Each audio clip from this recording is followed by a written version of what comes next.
Ano po ba yung Pitik Kawal? Saan nanggaling ito? At saan nag-umpisa ito?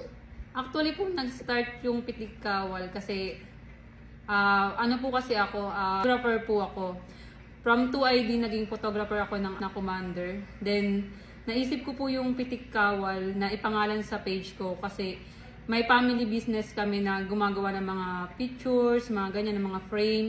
Then, nung una para for business purposes lang sana yun. Kaming nanonood ng mga videos na ina-upload ko.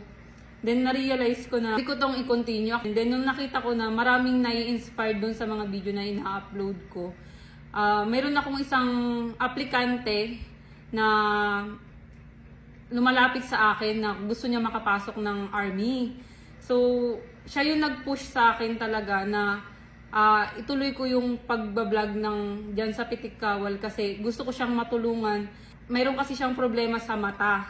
Naisip ko na ito yung page na tumitin ko para makatulong sa kanya maipa-opera yung mata niya. Sabi ko kung talagang mag-continue talaga, magtuloy-tuloy yung na-monetize naman na talaga yung page ko.